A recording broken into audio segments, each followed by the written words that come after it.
കാട്ടാളൻ directed by Paul ജോർജോ Johal എന്തോ സാധനോടെ Paul ജോർജോ George polo അതെന്തെങ്കിലും ആവട്ടെ. സോ എനിക്ക് പേഴ്സണലി ഫീൽ ചെയ്തിട്ടുള്ളത് ഒരു ഡീസന്റ് എക്സ്പീരിയൻസ് ആണ്. ഒരു വൺ ടൈം വാച്ചബിൾ ഫ്ലിക്ക് ആണ് കാട്ടാളൻ. എല്ലാവരും പറയുന്ന പോലെ ഭയങ്കര മോശമല്ല, പക്ഷെ എന്നാൽ പോലും കുറച്ചും കൂടിയൊക്കെ ഇത് ബെറ്റർ ആക്കായിരുന്നു. എന്ന് വെച്ചാൽ ഇതിന്റെ പ്രൊഡക്ഷൻ ക്യൂബ്സ് അത്യാവശ്യം നല്ല ബഡ്ജറ്റ് ഇട്ടിട്ട് തന്നെയാണ് ഈ സിനിമ ചെയ്തിട്ടുള്ളത്. ആ ബഡ്ജറ്റിനൊത്ത് സിനിമ ഒട്ടും ഉയർന്നിട്ടില്ല. ആ ബഡ്ജറ്റ് നമുക്ക് കാണാൻ സാധിക്കും, പക്ഷെ എന്നാൽ പോലും ആ ഒരു ലെവൽ ഹൈ പരിപാടി നമുക്ക് മാർക്കോ കിട്ടിയ പോലത്തെ ഒന്നും തന്നെ സിനിമയിലില്ല. ബോണസ് ആയിട്ട് കിട്ടിയടേ അങ്ങനത്തെ കുറച്ച് ഹൈ സീൻസ് അല്ലാതെ വേറെ നമ്മളെ മുഴുനീളമായിട്ട് നമ്മളെ ഇങ്ങനെ ഫുൾ എൻഗേജ് ചെയ്യിപ്പിച്ചിരുത്തുന്ന ഒരു ഹൈ മൊമെന്റ്സ് ഒന്നുമില്ല. പക്ഷെ എന്നാൽ പോലും നമുക്ക് ഒട്ടും ഈ സിനിമ കൊണ്ട് ബോറടിപ്പിക്കത്തില്ല. പരിപാടി എല്ലാം പടപടേന്നങ്ങ് പോണോണ്ട് ബോറടി കാര്യങ്ങളൊന്നുമില്ല.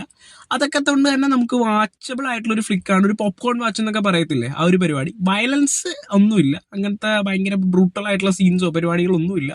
മാർക്കോല അങ്ങനത്തെ ആരും പ്രതീക്ഷിച്ച് പോകാൻ വേണ്ട. പക്ഷെ ആക്ഷൻ സീക്വൻസിനൊക്കെ നല്ല പൈസ മുടക്കിയിട്ടുണ്ട്. പക്ഷെ ഭയങ്കരമായ ഒരു ഇമ്പാക്ട്ഫുൾ ആയിട്ട് എനിക്ക് ഫീൽ ചെയ്തിട്ടില്ല. ഭയങ്കര ഒരു ഇമ്പാക്ട് അതിൽ നിന്ന് കിട്ടുന്നില്ല, ഹൈ കിട്ടുന്നില്ല. ആ ഒരു നെഗറ്റിവിറ്റി ഉണ്ട്. പിന്നെ നോക്കുകയാണെങ്കിൽ ഓവറോൾ പറയുകയാണെങ്കിൽ പെപ്പയുടെ സ്വാഗ് ഒട്ടും പോരാന്ന് വെച്ചാൽ ഒട്ടും പോരാ. പെപ്പയിൽ നിന്ന് നമ്മൾ എക്സ്പെക്ട് ചെയ്യുന്ന ഒരു നാടൻ ഇടിയുണ്ട്, അതല്ല ഈ പരിപാടി. അതിൻ്റെതാവാം മേ ബി, ബിക്കോസ് എനിക്ക് പെപ്പ ഒരു മിസ്കാസ്റ്റ് ആയിട്ടാണ് ഫീൽ ചെയ്യുന്നത്. ഇത് വേറെ ആരെങ്കിലും ചെയ്തിട്ടുണ്ടായിരുന്നെങ്കിൽ കുറച്ചും കൂടി ബെറ്റർ ആയനെ. പിന്നെ എടുത്ത് പറയേണ്ടത് ഓഡിയോഗ്രഫി, ആ സൗണ്ട് മിക്സിങ്, അറ്റ്മോസ് മിക്സ് ചെയ്തേക്കുന്ന, പിന്നെ മ്യൂസിക് ഒരു രക്ഷയില്ല. അത് തിയേറ്ററിൽ ഇരുന്ന് എക്സ്പീരിയൻസ് ചെയ്യുക.